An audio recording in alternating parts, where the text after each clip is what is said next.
Jamarra Ugle-Hagan. Jamarra Ugle-Hagan. The Jamarra Ugle-Hagan saga. Troubled forward Jamarra Ugle-Hagan has taken an unfortunate turn today. You can sense that he's never going to play for the Western Bulldogs ever again. Can they trust that Jamarra will be there on Monday? He can't handle those requirements, it would appear right now. Hagan's public life unravelling. So disappointing. Obviously, mental health is a big thing. Checked himself into a health retreat. Wellness retreat, among many other treatments and rehabs that he's been doing since his problems began. You put your hand up, I'm ready to come back. I needed to see a bit more than, hi guys, I'm back, I'm sorry. And didn't go to the Bulldogs game on the Friday. Well, it's unacceptable. You'd think that the most important thing is to go and watch your teammates. The truth is there's so much that we don't know. We can't talk to a situation that we don't fully understand. So we're just speculating. Yeah, we work to work, you late to work, I holla and they send. You know my pride was colder than Chicago in December. Oh, Rhys and Mag, now we're into the episode. We are down the Gold Coast and we have probably the most talked about player in the AFL this year who's not even playing footy at the moment. This bloke, he won a premiership for the Oakley Chargers. He kicked 22 goals in 9 games. So under 18s, that's pretty fucking special. Mm-hmm. He was a number 1 draft pick in the 2020 National Draft. AFL Rising Star nominee in 2022. Two-time 22 under 22 team, 67 games, 103 goals. Western Bulldogs leading goal kicker in 2024, kicked 43 snags. That was good. That's big. Now, let's give this guy a big clap round of applause because it is Jamarra Ugle-Hagan. Oh! Thank you for that intro. Sounds great. Mate, that's a little bad resume off the bat. That was pretty bad. I'm pretty excited about today, Robbo. You know I am. You've been coming to me all week. This is my grand final. Special talent. Yeah. And coming off a serious season last year and just hope to see him back to his best eventually. So, mate, I have no doubt when seeing him today, he's looking absolutely prime. He's a monster. So I have no doubt I gave him a he'll be hug back to when his we best. first saw him out there, and I was like, holy shit, let me get a second hug because he felt strong. Mate, he's pushing me right now. Shut up, mate. He's pushing me. So. I'll push you in the torts and give you one. That's it. All right, now, let's get, before we get stuck in all the nitty-gritty, I want to know a little bit what's going on, but your manager recently came out and said that they're really proud of you and where Jamarra is heading at the moment. How are you feeling, as of today? What is it, Wednesday, June 3rd? How are you tracking right now? Yeah, well, I'm doing really good. Obviously, my feelings, I don't know. I feel great. I feel light, fresh, and I'm ready to go. Yeah.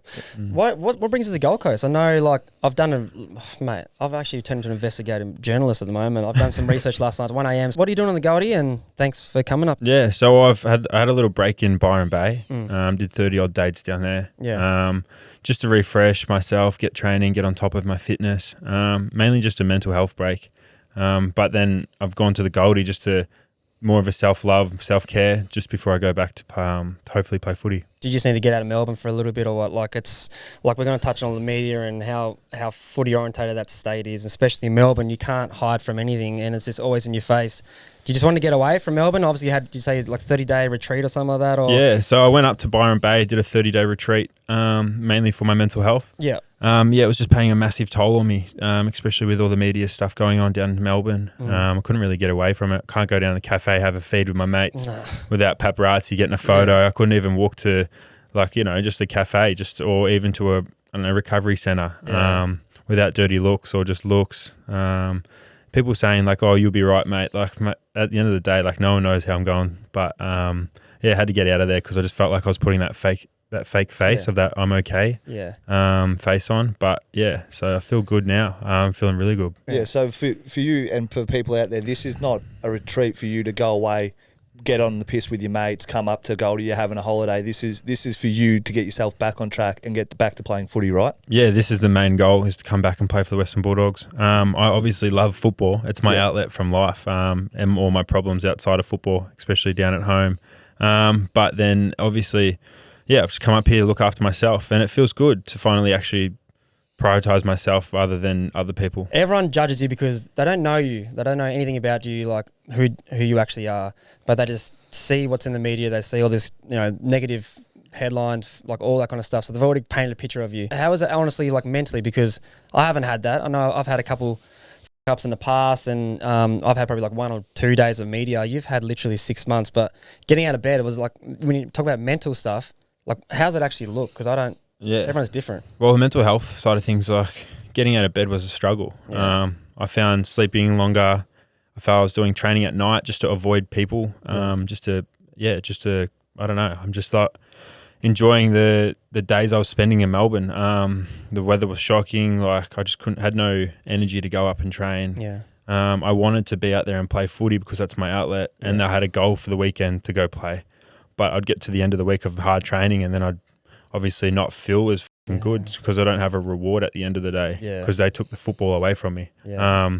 And obviously that was my own mistake, but I don't know, it was tough and I found it really hard, but I had a team support around me. Like I had supporting me around and down in Brighton where I live. Obviously I love like the community, but I just forgot that I couldn't do it on my own. That was the main thing. Like I struggled, and I love being a little like selfless kind of guy.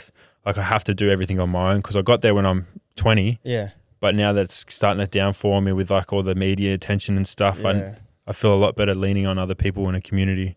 And this outlet, having a break in Byron Bay and Gold Coast, is allowing me to understand how good it is to have people around you and actually you need that support and love. So I did find a struggle, but it was just me being stubborn because I thought I could do it all on my own, as I have been doing, but now it's just gotten too big of a picture and it's been hard to maintain. It's a lot of weight to carry. So when you say it was your mistake, is that you being stubborn and wanting to do it by yourself, or did it mean something else? Well, yeah, definitely that. Obviously the self-control, when you're down, you want to find an upper. My upper was probably hanging out with my mates, getting on the piss, obviously, and training with them as well. But it just had no end goal. I didn't have a game. I didn't have anything. But my mental health wasn't in the right space. So I was struggling. So I found it really tough to, and even enjoy football. I lost the fun in it. Yeah.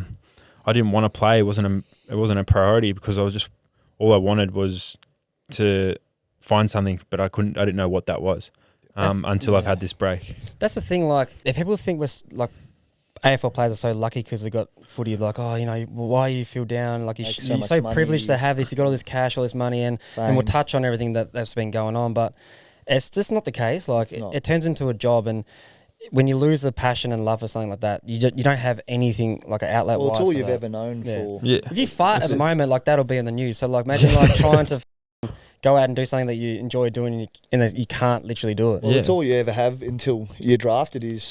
That's your outlet, all right up to that point. So when it's taken away from you, it makes life very tough. And then you're just walking around the streets and you have to. Let's say you have a family member pass away, like you still got to be that professional athlete in other people's eyes. Yeah. So you have to. You can't might have a bad day. You can't have a bad day. Apparently, if you're an AFL player, like you actually genuinely can't have a bad day because you've got kids that look up to you. Yeah. If you're having a shit day, you look terrible. It's all about your presence as well, the way you present yourself. Mm-hmm. Like you got to.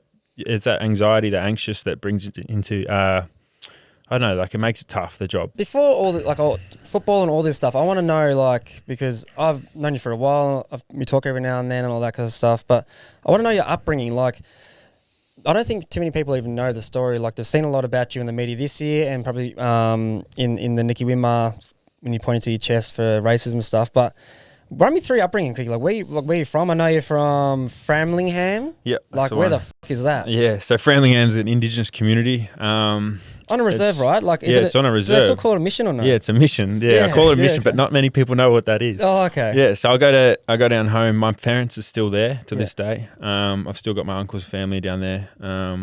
But it's 15 minutes out of Warrnambool.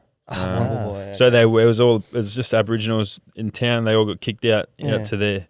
Yeah. Run people through what a mission like that is, a reserve mission. So, Because I don't think. Do you know what it is? I do. Yeah. So a reserve mission is just a community of Indigenous Aboriginal Australians just out there in the community. Yeah. You've got let's say my uncle's around the corner. It's just my whole family in just one town. Yeah.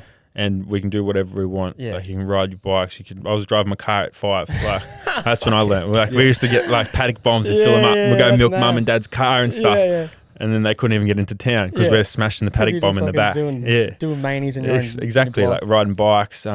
What's it like though? Like going from that to the big smoke. Oh, like you're not prepared for that shit. No, definitely not. Like even Warrnambool's not massive. No, it's not. It's a country town, small country town, but it's like going to the big smoke at the age of 15 to a boarding house. It was fucking hard. Yeah, like it was tough as. I reckon.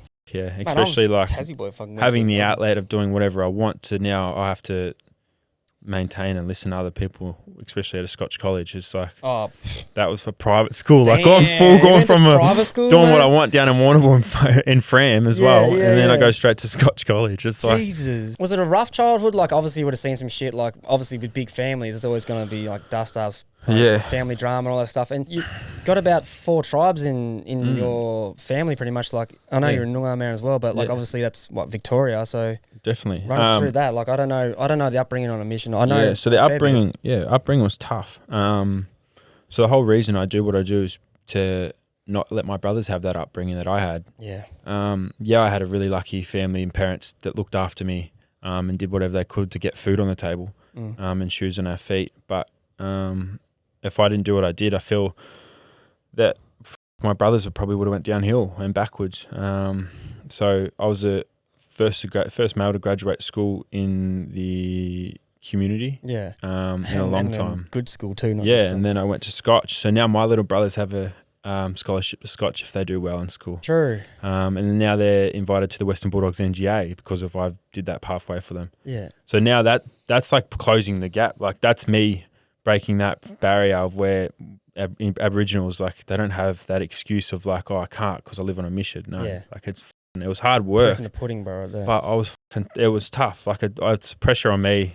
It does pay a toll, and it's only just hit me even more this year. Yeah. On that, so we fast forward now, and the current situation you're in.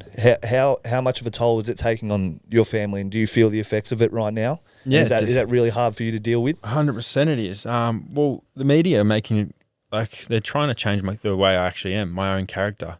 They're trying to make me sound like the bad guy. But little do they know that I go through so much stuff and shit down at home that no one knows about. Like if, for example, mate, I've had multiple cousins take their lives. Even just recently, we found our cousin in his room. I've found my family found my uncle in the gutter down the road from our house. Like all this stuff, and then the thing is, we find the bodies, and we still have to dig the grave. That's what we do for our culture. We go up to the bush, we dig it with just shovels. That's it. Yeah. And they even if it's raining, pouring down, like it's no matter what. We're grieving as we're doing the work that we have to be done. Otherwise, they're going to be sitting there for a while. Like that's shit I've seen. I've seen a lot more than that as well. Yeah, And then 100%. so this added pressure from these external sources coming in, is it taking a toll for you and your family, or is it just that's my family, they know what I'm about, or is it having some sort of toll in your relationship? Yeah, but it's not even. Yeah, it's definitely. It's not. It's affecting my little brothers at school as well. Like they're getting asked questions. Oh, what's he doing? Oh, like, and then they're reading what the media is saying, and then my little brothers are finding out shit that's not even true, and they're believing it. Yeah, and they're only 10, 12, and 18. Yeah. So that's hard for them, and I'd imagine it'd be pretty hard for you too. Yeah. To have your family It definitely come is. to you like that and say, "What are you like doing?" they're rocking up to my brother's work, the media, and trying to question him when he's on the Indigenous community. They're knocking on my own home door down at home, asking questions. It's like, if I'm on a mental health leave, why do you guys need the answer for that stuff? There has to be a level of privacy somewhere, doesn't there? Especially, and then I might go out and go have an outlet with all my mates because it's getting away from what's happening. Which 90% of Australians do. Yeah, 100%. Especially this fucking age. Like, he hasn't had a chance to do any of this. Exactly. See, that's what, like, pisses me off, because no one knows, like, what's actually going on behind the scenes. And how many opportunities have we had to talk shit about? So, and like, I was like, no, fuck that. Like, I know that's not true. And we can have our comments about it in the media because it's just, they just debate people into believing this story and building this character of a person that's not true. That's what I said at the start. It's all about, like, the clicks and stuff they want. Like, I'll tell you another thing. Like, the Bulldogs played their 100th anniversary game, and I didn't go. And didn't go to the Bulldogs game on the Friday. correct. It's very strange. Well, it's unacceptable. I mean, I didn't know he did that. But you'd think that the most important thing is to go and watch your teammates, whether it's the 100th game or not. I can't imagine a player not going to watch his teammates unless he's ill. The reason why I didn't attend is because a week later, my best mate rang me on the phone and was about to take his own life. Yeah. And I had to call him out of it while he was in Warrnambool. And I'm sitting on the phone, and he come up that weekend and spent it with me after. Yeah. And the game was on. That's why I didn't go. Yeah. And there's a photo of us that got public, and in the media Yeah, in of the him booth, smiling. in the booth. Yeah, was it? I don't even know where it was. We're just sitting there. I'm wearing grey tracksuit pants, Yeah. but I'm It comes sitting there, and out to you that photo meant the world to me because I'm like, a week before, He's here this with guy us. wanted to take his life, but now look at him, he's smiling. Yeah. And they just go fucking turn that And then shit they're up. like, he's not at the game. Like, of course I'm not going to go to a football game. Yeah, yeah. Like, mate, that thing's not going anywhere. How are you going to sit there for 2.5 hours like when you're going through some shit Exactly. with your brother boy and he's like you just had that week? Did the media not say you attended a rugby game during that and the NBL. that stage? Yeah, exactly. week. And I took him out to the NRL. Yeah. The Storm boys looked after us, Yeah. which we love. We love So it. you made it Shout out about Storm boys. you made it 100%. about him, someone else who was struggling. 100%. You found a way to help someone that you love, who's a best mate of yours, and said, like, this is a sacrifice I'm going to have to make. Sorry, Western Bulldogs, but this is more important right now. Definitely. And I would do that 100 times over again. Yeah. Yeah. The thing is, like, okay, you haven't said shit this Nothing, whole time. bro. So I'm like, he's carrying so much and he's still copping it. And I was just checking on you, like, how you going, mate? Like, just talking you through it. Yeah, I understand. Like, that's how it all goes. Like, that's the media. Like, have a chat. And you're like, yep, why not? Let's have a chat and talk about it. But I actually, like, I don't understand. This is going to be so great. Like, I'm grateful for this because this gets your story out and people can just understand, like, it's not all what they think it is. Like, it's the AFL life. Like, as I thought, one great man told me, actually, Bailey Smith's dad. Oh, really? He goes, it's a boy's dream to an adult's nightmare. 100%. Yeah. It's That like, is as real as it gets. as much as it is, like, it's the best. You want it to be the dream, like it's the best thing ever. 100% it's a great job. Yeah. I love it. Oh, mate. But the things that come with it, it can tear you down and make you depressed. Yeah. Yep. That's what they were saying, like, But that's not the sport. as much it's as people the, they build you up, they can tear you down. yeah, it's not the sport. It's the media. Yeah. Yeah. It's the social media that kills you. Yeah. Yeah. Have you thought, like, oh, maybe I shouldn't have posted that, or I might not put that up this time? Like, 80% of your social stories and stuff is you working out and doing gym and looking fucking good, ready to go. And you put up probably like one or two things that you like, oh, you're out with, you know, for example, that with your mate that's just had a massive week with you. If you like re-looked at it, like, oh, maybe I shouldn't well, put definitely. that up. Like, that's the thing about being an AFL player. Like, I've posted stuff, but the fact that I even have to think about should I post that stuff? It's like, no, like, I'm not going to change who I actually am and who my mates and family know me as. Just because you have a contract. Like, as much as it is, I've got to look like professionals and stuff. It's like, well, at the end of the day, like, I'm only human. Yeah. Like, if I want to post this photo, I'm allowed to post a photo. Yeah. And there might be photos that I shouldn't have posted, but I'm like, I None still of them wouldn't shouldn't take, have, like, but I it's know, like, but like, it's just why would I perception. have to have that thought in my Yeah, head? that's what I'm Like, I saying, should like- just post whatever I want. Those boys are just using my name to stay relevant, but the way they disrespect my name and my last name, it's just, I'm pissed off. Like, How about their own backyard? like, How exactly, about their own backyard? 100%, That's what I'm bro. saying. Like, that's why I can't do it and I can't have it, because these past players act like they're fucking God's gift. That was a tipping point for me going to that retreat. Like, it fucking killed me. Yeah. And you feel like there should be a certain like level of respect or, you know, a bond with past players, that's because the they know what you go through and they know how That's the hard it is. disappointing thing is that they've been there in the system. They've seen other people's struggles, their friends, but yet when it's for their job and money's meant to be made, they don't mind throwing a dagger or two at people.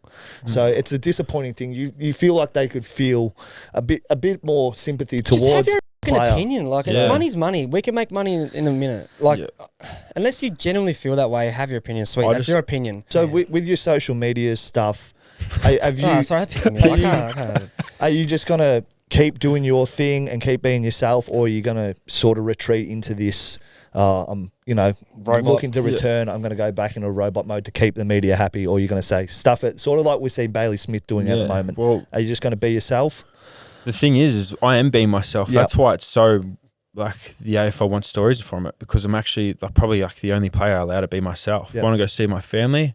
The club's allowing me to go see my family. AFL work with me really well. Like, footy doesn't last forever. There's longer life after football. Yeah. As a fan now, and we do this, we love seeing players do this. We love it. So there's a level of respect there from us for this, but all the media, they say they want more access, they want players to be more honest and open, and then as soon as someone comes out and does something, that's what I mean. Like, Bailey Smith. Bailey Smith, for example, like doing the double birds, being himself. Yeah. Like, he's himself. He's unapologetic too. And look at his football. Yeah. It just shows because he's himself. And then when people want to hate, when he wants to comment and stuff, all this, it's just like, you ask him to be himself. Yeah. Said nothing. All he said was like, oh, I'd rather be in like than Ballarat or whatever. And then they blew that up, and then look, everyone went to watch that game.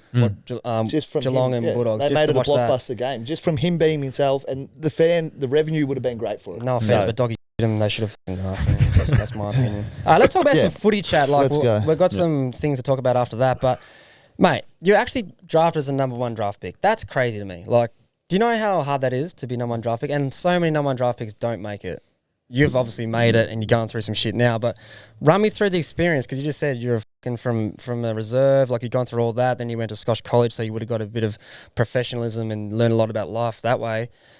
Run us through like getting drafted number 1 and what it means. Nah, That's crazy. It's pretty man. crazy. Like, I actually haven't sat down and thought about it. Well, you don't really get to sit back and reflect on anything like that, because you got footy training 2 days later. You got training the next day. You're fucking got camp the somewhere, sunrise probably. at 4 a.m. Yeah, exactly. No, but I haven't really it's a great achievement, but I don't look back on it as much because life moves so quickly with this AFL life. Yeah. But yeah, I went to Scotch College. All I wanted to do was make a VFL list. Yeah. In year 10, year 9, and then Were you a gun or what? Because you're a gun now, but like, were you a gun then? Were you just tall as shit and lanky? Well, I played bottom age. I played bottom age for Oakley Chargers. Yeah. And I averaged 3 goals a game as a bottom ager. So was that the 22 goals in 9 game shit? Yeah. Was that? Yeah. Man. Yeah. So you just like, get off me, you young man. And I had Matt Rao, like Noah Anderson, all that. Was he eating grass back then too or what? Yeah. No, I don't know what he was doing. He was eating something. Must have been. Yeah, he loves that shit. Like, were you knew you were going to go number 1? Like the Bulldogs, Yeah, like, so you still got to go draft camp and do all I that shit. knew I wasn't going to slide past pick 3, I think it was, because I think Sydney Swan. I don't know who had it. Oh, Swannies! Yeah, the Swannies. The had Swannies! They said, oh, you're not getting for less than that now. they said Tom Morrissey, man. they said they weren't going to piss not pick me. So, but I always knew the Bulldogs were going to take me at pick 1. Oh, sorry, I was going to get matched. Yeah, I got NGA through. I got picked up by Adelaide Crows. What? I did like the Kobe Bryant draft, like Adelaide shit, Crows. put the hat on. And then I didn't have the hat, but it would have been sick. You can do And that then I now. went straight Do to the it, Bulldogs. do it when you're going to fucking, if you go somewhere else. No. I take my talents too. And then just pick up Tasmanian Devils. the Tassie Devils. Yeah. Like, Port Melbourne Colts. What was the experience like? And then the family, like, that's huge. Like, it's not like, when we made it out, it's not like that, but it's like, oh, whoa. Well, I didn't watch the rest of the draft after my pick. That's Voddy. I went straight to me. I had my dad, my mum, my family, my second family there, like brothers from Kudgee, the McLeods. And then I had you related to Bungie or not? Nah. Claim him, bro. Claim him. Yeah, true. And then that was it. My whole table just there. That's right. And it was the best thing ever. Yeah. I didn't know anyone else around me, rarely. And then I just went pick, and I had that warm feeling, that rush of like how I don't know, this is actually happening. Yeah. What's the pressure like after that though? Because like number 1 draft pick, you're meant to be a fucking number 1 draft in the whole of country for like your best. Yeah, and it was after COVID, so I didn't play a game in my top age year. Ah. I didn't play a single game, so shit, you have to it prove was pretty. It was a bit of. That's a blessing. It was pretty sick. I didn't play a single game Yeah. because of COVID, and then all these other players were playing games and stuff, and I still went over it. Yeah. So Was it a big thing for the mission? Like, It was how was it celebrated? Or Yeah, so- how did it go down there? We had my family, my closest ones, there on the table of 10, and then at home they will sit up in the community, like the hall, like where we have everything done. They got the screen up, and then there's a video footage of them actually of how they celebrated. Yeah, and it was like fucking hundreds of them. It was sick. It's like, hey, where the was that? Who's that? Yeah. Everyone coming out of the woodworks too. You've played some bloody good games. Like, I'm a fan. I'm like, he's a fucking good player. And there's not much of you, but now that you look pretty good now, so keep that going if you can still run. I don't know what's going on there, but actually I seen him run along the beach. Yeah, it looked good. It's like fucking Baywatch type shit. Yeah, It looked really good. I was like, but you play some great footy, mate. You kicked the bag of 5 3 times, and you kicked 4 goals. Let me just check that. 5 times. Do you reckon your best game was a 4 goals, 20 disposals in round 18, 2024? Was that your best game of your career, or are you going to say... Was that against Carlton? Yes. Yeah, well, I think that was my best game. Like all-round best game? The full back went All-Australian. Yeah. So I love that game. Yeah. He was all over me at the first half, and then I just stopped worried about him and just played footy. Yeah. And then it just came Shackles to off. me. Yeah. It was good. I loved it. I enjoyed everything. For your footy, like, what was the turning point? Because early days you were in and out. We know with key forwards, it can take so much time. Yeah. Like, still building a frame, learning the game plan. There's obviously key forwards that are still in the team. Yep. Like, what was the turning point for your 2024 season where it's like, righto, he's here, he's arrived? Well, I wanted to play, obviously, straight away. Of course. And the only way I'm going to get better is playing the in the ones. Just on the ground. Yeah, Get on the ground, and I'm get 'em in going to there. develop as a key forward, not a VFL key forward, a fucking AFL Because you can key tear that forward. shit apart. 100%. VFL. And I felt it was a struggle at the start, but it actually was really good for me. It was a humble experience. Like, it was like, here you go. You've got pick one, but you got to actually earn this game. He's You're made going to it. earn the I actually spot. like that. I liked it. I fucking, as much as I hated it at the time. Yeah. But now that I look back on it, I wouldn't change a thing. Yeah. I fucking loved the way I played and then didn't play and then, you know what I mean? In and out The of the team. feeling's like that you're more grateful for the feeling, but like it's more like, okay, there's so many players that get given games these days So because they expect it. What pick one goes to the grand final in the first year? We went to the grand final my first year. You too. Yeah, bro. Yeah. Imagine if I got to play and we won a flag. Yeah. That would be the first. That would have been the first ever. Oh my god. Oh, it has to be. They beat Sydney that year. We won. No, we lost. To Melbourne. We lost to Melbourne. Got over in flogged Perth. Perth, the yeah. COVID one. Oh, Yeah, that would have been cool though. Feel like the steps from the VFL took your time. It annoyed you, but when you got to your chance, it Using actually set you fire. up to be a good player. Yeah, definitely. Do you reckon it's really helped you? Yeah, or- well, it tested my patience and Yeah. obviously how good I was as a footballer. But you just got to trust the process.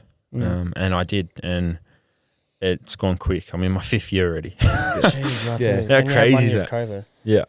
What's your most important game of your career now? I have a sense that this might be it, but like round 3, 2023 against us, neither of us played. I checked. Yeah. I don't know what happened. Maybe I was injured, or just was getting dropped all the time. I was probably running around the VFL. The 740s and not getting played. You play the Lions. The reenact iconic Nicky Winmar photo. Now that photo will go down in history as the most iconic photo for Indigenous Australian, just an Indigenous person at all. Like, it's amazing.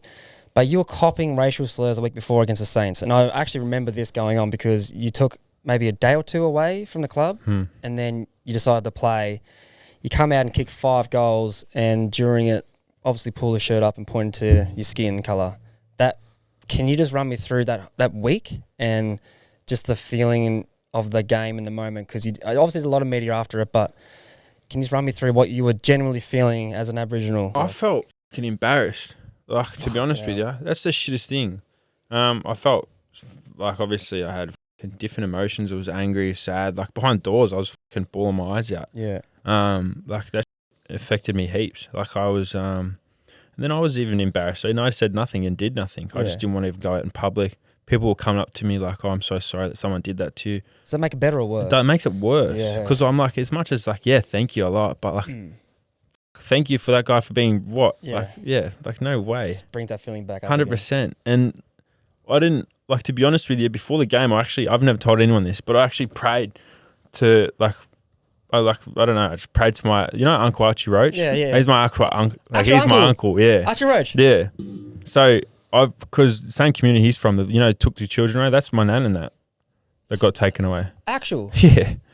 That's my whole generation of that's my mom. Like, that was played Framlingham. He'll say it in this thing. That's I played that song before the game. Yeah. And then I prayed to him to look after me because he passed away. Yeah. Yeah. And then I prayed to my nan who passed away, her name was Violet Clark. Part of the Soul Generation. Yeah. So. And I said, just look after me this game because I didn't want to be out there on my own. Yeah. I went out there, kicked first goal in the last, and I kicked 5. I was and I just felt the energy. I felt just so light and I don't know what it was, but it worked. So I tried to do it the next couple of games. No, he's like, hey, nephew, I gave you this one shot. That was amazing. It was so good. Yeah. Mate, I've actually got like. And then the tingles. pointing. Yeah. You had that. Did you have that in was that plan? planned? So or I did saw it- the 30-year thing. Yeah. I don't know what happened. Yeah. I just was in that moment. It was just in a moment thing. Yeah. And I'm like, fuck this. Like, I can't. I was going to point out my mouth guard, but I was like, nah, because it's an Indigenous colour. So I just pulled up my skin and then I pulled up my jumper. Yeah. And it was the best feeling ever. And the boys there in the team made it feel good. So it was Were they some- behind you it was during the some week? sort of statement. Were they getting behind you? Yeah, during the we week? did a I know you smoking have ceremony. Like your family and stuff, like helping you out during the week, like getting around you. What's the Bulldogs been like in terms of during that time, and then also, but how was it back then, and like how's it going now? Yeah, so back then they sent flowers to my mum to apologise and say that it's okay, like we're looking after him. Yeah. And then we did a smoking ceremony as soon as I got back, just to help us reset and feel good. Yeah. From one of the obviously elders in Melbourne, and then we did the boys. Like they just made me feel at home. Like I felt comfortable. good as. Feels so good. Like, because people think like these stories, bro, they keep pissing me off, and I don't want to take away from that. People think like you don't get along with anyone there, or no one likes you there. It's like, how the like if you've been through this stuff with them and they've actually shown genuine care for someone. Yeah, but Bulldogs do everything. Like I call the CEO my brother. Like I meet Baines. Yeah, like that's my one of my good mates. Yeah. Like I love him. Like I'll go to dinners here and there all the time. I'm good fellas with the doctor. I'm fucking good mates with I love all the boys. Like there's different characters. Like you go in there, they look after. They genuinely love you there. Yeah, like that's good to hear. It's just like I'll get anxious and I have the anxiety to going in because I've do you missed feel like out. you're letting him down or anything? Like I at the feel same like I time? have 100%, and I did is the real thing. Like I did let him down, but unfortunately, it was just out of my control because my mental health was just not in the right spot. And I thought I was actually going really well. Oh, okay. But so I'm training well. Like I'm running more than everyone. Yeah. I'm lifting more power and all that in the gym. And then I'm just getting to the end of the week and it's like I don't have a reward. That's what I said. Yeah. So I'm like, oh, so then I go back and do it again. And then it's just like, when am I playing next? Like, when am I going to play? Who's putting these things in place? Like, who is it? Is it the doctor you're working with? Like, he's seeing like a psych or is the therapist? Because I've obviously got my stuff going on, so I've got one that I talk to, but I don't have to do whatever they say. It's like they give me guidelines on what I should do. Who's saying like you can't play and who like all this? Is it like a combined? It's just more. It's the AFL and the Bulldogs. So there's two fitnesses you're going to tick off, which is mental health fitness. And then like a fit check for like playing as well. Yeah. So I was ticking off the playing, like I was ready, fit and everything, but my mental health wasn't ready. Yeah. But the thing How they do is, that testing? So that's what I mean. Like that's where I was like, you need this. Like I said, I need 100%. I need this out. I need to train. Like my uncle passed away, and they said, "Oh no, take some time off. You're struggling. Like your mental health would be bad right now." And I'm like, how are you to tell me my exactly? Thank you. This is an outlet for me to take my time with it. Like if you get told, who's saying this? Sit and think about it too much. Like if I'm telling you I'm okay, like I'm okay, and then no, it's not. It's not that. It's different. That makes it worse. It's bro. I'm like, what the do I do? Like when are you gonna know when I'm all right? Football's like been my outlet since I was a kid. And like that's the thing with like. But like when you have a family member that passed away, it tells you to take time off. It's like. No, I actually need to be there, like because like as much as it's a family member that passed away, but I actually like need to distract my mind to do something else. That's how my head works, and like when you lose a family member, it's different to how I lose one, but like I like to move on and straight away and get my mind ticking because like otherwise I'll just fall in a hole and I'll just get worse and worse. Because I don't want to be that guy who's like trying to connect, Australians with Aboriginal Australians. Like I don't want to be like, this is how they do it. This is how it's so different. It's like, fucking different. Like, I didn't know anything about Aboriginals until I got drafted. I met Chris Aaron, Jeffrey Garlett, and then I lived with Eddie Betts my first year. Their way of life was just totally different to what I've ever seen, and obviously got Indigenous kids now. Like it's so different. Like back home communities, like you think. Like communities where you're from, it's like a suburban area, nothing like that. And but the way they care for each other and like the way they like always got each other's back and the brotherhood you guys have, everything like it's hard. I don't know how to explain it because like for example, like a dickhead. He wants to be a black guy. Like, well, no, I'm just telling you, like 100%. You've got kids of your own. Yeah. You can put a room full of like 20 Aboriginal boys. Like I'll give you an example: Freo versus the Indigenous All Stars. Like we were together for three days. Yeah. And we won by 100. Yeah. Like, could you imagine if we were there for a whole year? Yeah. I'm saying, put him in the Origin, man. See what happens. That's what I mean. Definitely, bro. That's when it pretty much that's when I started seeing all this. Yeah. Is that when it all started? Because I saw like, he's missed several trainings and stuff. He hasn't been doing this, doing that. And I'm like, there's so much more to it. Yes, there'd be times where I didn't show up where I had to. Yeah. Because I just had stuff, like my mental health wasn't good. Yeah. So when did it start? Like, when did you actually like admit to yourself, okay, I got some shit going on. I got demons. Literally only 40 days ago. Oh, for real? 30 days ago. So before then you just like... When I just stepped away from everything and just went ghost. So all along in your head you've been like, mate, I'm just tired, I'm exhausted, like I've had a lot of grief going on. It's been a tough 6 months. Yeah. But only 40 days ago you go, okay, maybe I've actually got something going on. Yeah. Jesus. Like so you've had to carry all that? So all this till now, like this whole time I've been training and stuff, just keep my mind busy, but... Yeah. I've only just did work on myself. literally only had like my phone for 22 hours and 48 hours. Yeah, but let's just fast forward to 2024. You played 22 games. You're leading goal kicker at the Bulldogs. 43 snags? Yeah. For you, is there a level of disappointment in the fact that you had such a good 2024 season and now haven't been able to run out for 6 months? Do you feel a level of disappointment, or you're quite content where you're sitting? I was disappointed at the start of the year because I obviously wasn't in the right position where I wanted to be. But right now, like, I'm actually glad that the way this year's going out is because I'm just happy of how, like, the mental health stuff and the friendships as well and the family of like who's here when I was at rock bottom. That's the main thing I love. Like, I'm 23 and I've gone through all this stuff and I'm learning so much more. So imagine if I'm 28 4 years from now, 5 years, like, I'm going to be so much better on the game. You're going to be mentally strong. And I'm going to have a tight circle because I know who wasn't there and who was. This year, you're going through this right now. What do you have planned for the rest of the year? Like, are we going to see you play AFL again at the Bulldogs and this year? And you want to play. You want to get out there and play. Because everyone thinks like, oh, he doesn't want to play. He just wants to keep doing what the he's doing and taking the club's money. He's on 800, 900 grand a year and he's doing going nightclubs, all this, yada, yada.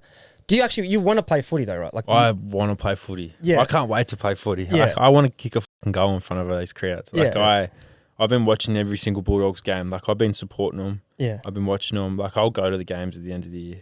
But I genuinely want to play one more. Like, I want to play some games. Yeah. Like, what does that take? What's it take? Because I know that you said there's people in that, there's a committee of people. Like, there's probably 3 or 4 people who've got a hand in what you do from now on. For the rest of the year. Well, it's looking really good. I've got a team around me and I'm going to play. Like, I'm going to play this year. Ooh. Like, I'm playing this year. It's going to be grouse. Like, I'm coming to that game. 100%. I don't know who we play, but yeah. Do you have a time frame in mind? Like, I know you got to get, like, they don't want you to rush it. That's the thing. They don't want you to get any more pressure and then the time frame was to get my head right, and now that's ticked off from them. Like, all I need to do now is just show up for training, and that's obviously communicating with them that I'm going to rock up this Monday, which is the 8th or 9th. Yeah. I need to ask this. Like, we've seen all the media and past players come out, like Nick Rewalt, Kane Corns, Tom Morris, Harold Sun. And let's just say everyone. Everyone. Like, how much, and like, obviously it's taken a toll, but how much has it really taken a toll? Like, from your voice, I think it's important that people actually hear from you what it's actually done to you. Like, what is the extent of this? Mate, all the noise actually sent me to a rehab facilities, like, for my mental health. And how bad did it get for you, this mental health? Like, how bad is it? To a point to where I had to give my car to my mate so I couldn't drive. Like, I just didn't trust myself driving. Like, there was times where I'd think about, like, to be honest with you, like, just not even worth even living, to be honest with you. That's where I got, like that. That's how it is. And as much as they want this article, but that affects me for the rest of my life. Like, it affects me from my character, that people actually know me of. People now know me of that person, is not training. It's like, I'm fucking training. I'm fucking genuinely, like, I went to a struggle where I didn't want to leave the house. Like, I was depressed, like, really badly. Like, I hit rock bottom and found a basement.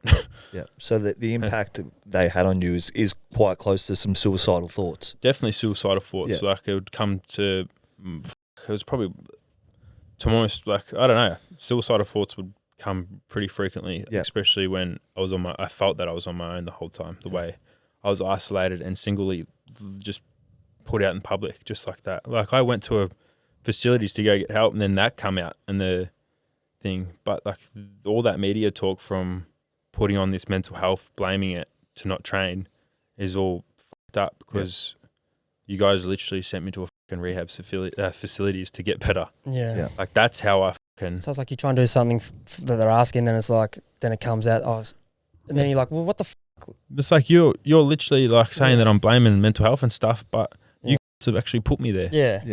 Like, you guys are making me the one that's fucking depressed and shit, because you're affecting my life, but not only mine, but the people around me that don't want to hang out with me, or my friendships, my loved ones, like, all that stuff, because they're going to judge me the way I look, or judge me, or the stories and the rumours that get created it affects people.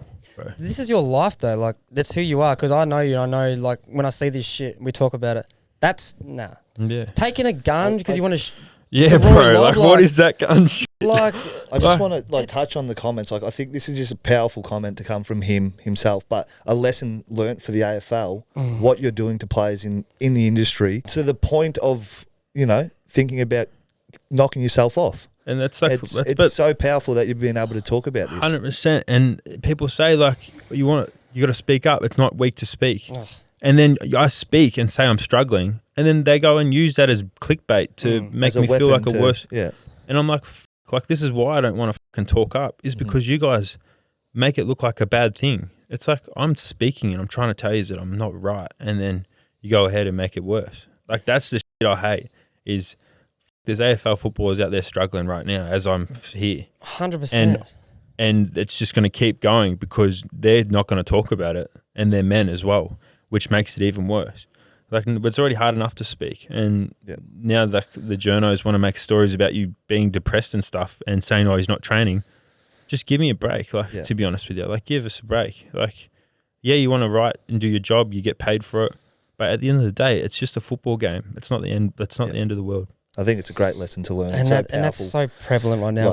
Obviously the recent passings and shit. Of course. Like, speak up, and it's hard to understand. I'm like, you're doing your job, as you said, but like... But to the extent to make someone feel that they no longer want to be... It's a lonely place, here. man. As I said to him, I've experienced it a fair bit in my career, but it's obviously because I've done some shit. So I think AFL should look at some boundaries around, they've made a human that plays their game no longer sort of want to be here anymore. Yeah. Which is just so disappointing to hear. And I'm not making this whole potty about the media are dogs, media this. It's when you go hard at someone for too long. If a player's playing shit, sweet. You go after him, say, he can't kick a ball to save himself. All that kind of stuff.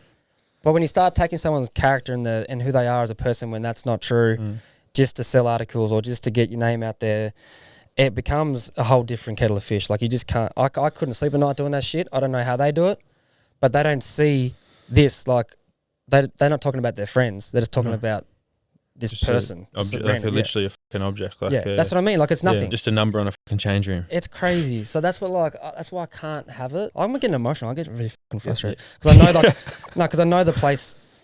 Yeah, I've had a taste of what you're going through, and it's just not. Yeah, you've been there. You've been to the feeling. I've been. Now, I don't know if you've been hiding under a rock, Matho, but this morning I've seen that this bloke, from close reports from his friends, one of his friends apparently said this, that he's going to Sydney Swans in next year.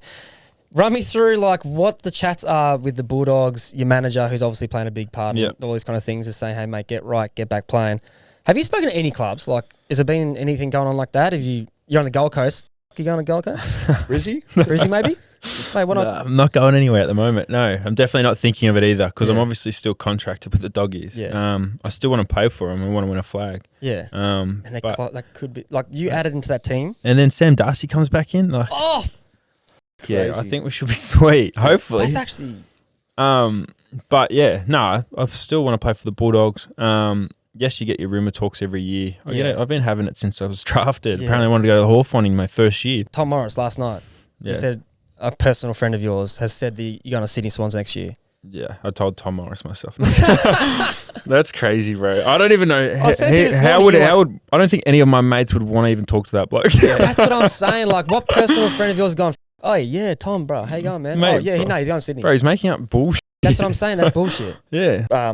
Bulldogs, and that's it. Yeah, Bulldogs until my contract's run out, and then hopefully they offer me another one. But we'll see. So that's where your heart is. It's at the Doggies. Yep. Well, they've given me an opportunity to. And you want to win a flag there? Definitely, I want to win a flag there. Well, they've given me the opportunity since day dot. So why can't I give back? So you're repaying the faith to the Doggies. Now, out of all this show, the media circus, the mental health, the retreats, you've done your time. You feel great. You feel good as today. You feel good, like you're ready to go back playing. What's something that you've learnt and that other people can, take that advice going into their lives if they're struggling or something's going on? Because you hear a lot of these stories, and we saw some stuff that we believe there should be like a mental health round just to, just to designate it, just to this going on, because it's not. Doesn't matter who you are; it can hit you whenever. What's something that you've learnt this year? Well, mine would probably be, as much as you think you can do it on your own, it's not easy. Yeah. So, like, have a team to lean onto. I felt that I was doing really good when I was on my own, but I was really struggling bad, and I'd tell everyone that I was okay. but I really wasn't until I actually opened up and started speaking about it. And then as soon as I started speaking about it, life just got so much easier. So just make sure you do talk. It's actually a real thing. And I don't know, just like it takes balls to talk, and it is hard. It's that unwritten rule that my dad taught me, I feel like, or his dad taught him. It's fucking hard. Yeah. But as soon as you get it off your chest, even just this podcast, like I'm going to feel so much better. Yeah. So just speak up and have people in your corner the whole time, because even if you think you don't, there's people, you do have a family around you. Yeah. I just want to touch on real quick, the retreat, like what is it actually? Like, because if people want to go try and do something, like, switch off from the world or just go somewhere and reflect on themselves and find out who they are, what does it actually entail? Because I don't know, because I've looked into it for myself before, but so I needed to leave. Definitely. It's obviously, there's heaps of things. It's for mental health, anxiety. It's just for all those things that you just don't get taught in school. Like it's generally mental health stuff, which should be taught, I believe, as soon as you're fucking 15. Especially now with social media. You're just thrown into the wolves with this stuff. Like no one knows what anxiety or what it feels like, or like stress and all that, and how to tame it. So it's just like it's literally a genuinely 4 sessions a day, and then no phones, no sugar, just eating clean, just being fucking yourself, and actually learning more about your abilities and how good you actually really are as a person. But it takes balls to talk in the groups, but once you do, it's fucking amazing, and you feel good, and they have answers for you. Yeah. Where you think you actually think that you're alone and no one actually understands, but when you speak up and hear other people's stories, it makes you feel so much better when there's other people out there going through the same shit you are. That's why I wanted to do this. I was going to be like, I'm good, but like, no, like I wasn't good, and now I am. That's the best thing about it. Like you just say, no, you know what, I'm actually not going. I'll go. Yeah. I'm not going. And it just changes everything. Yeah. If you just be honest with how you feel, it just changes the whole fucking situation. I feel like, hey, if you're listening at home, what's worked for me, and I've had some dark days, but like journaling is really good for me. So I have been writing since 2014, and I only recently started picking it back up. And when I struggle hard, like you get it all out on the paper. Like that's the best thing. Especially for me. When you're stressing. I'm the same. What I mean, so I did this thing. I never touched a journal. I haven't written since school. Bro, I have filled in my whole journal. It's that thick in 30 days. Yeah. It's honestly the best. I just bought a new one. Yeah, fucking love it. It's just journaling, like it's great because you can get it on paper and you can also reflect on it later. But just it's a really good release for that. So all right, that is it for this episode. Now I just want to give a little shout out to you, Jamarra. Like coming out and talking. I know you haven't spoken to any media since this whole debacle started in early January. Mate, I've taken some lessons from you already. I'm 36 this weekend, and I'm learning from a 23-year-old about how to deal with some problems and how to talk to your friends or to family when you're going through stuff. Now, if anyone at home is watching this or you're listening to it on whatever platform, just understand when you do see media outlets or articles or whatever it may be, that might not be the whole story. And just think about, if I've read in the first sentence and you've already made up your mind, that's probably not the best way I got about it. So I hope that people watching this can actually see Jamarra for who he is. He's a loving bloke. He loves the Bulldogs, the club, the players. His family's tight-knit. He's had a pretty rough upbringing. He has had a lot of trauma, I'd say, with close friends and family who've passed away. So there's so much more than just, he doesn't want to train or he doesn't want to play. We've just debunked that. Like, he wants to train, play, and get back out there for the Doggies this year, and he wants to finish out his contract because he's loyal as like, so that's all I've got to say. But Jamarra, man, honest to God, thanks for coming on. This has been it's been awesome. Yeah. This is why I started this in 2019. Yeah, so thanks, brother. We're looking forward to when you're ready to come back to play. You definitely got fans in us. So best of luck with the 2025, whether it's on the footy field, in life. But best of luck, mate. We really appreciate you coming on. Thank you, guys. I appreciate it a lot. Shout out to anyone. Yeah, well, shout out to obviously my brothers back at home that looked after me when I was down bad, and my family and the Indigenous community, Framlingham. Yeah, the family Fram.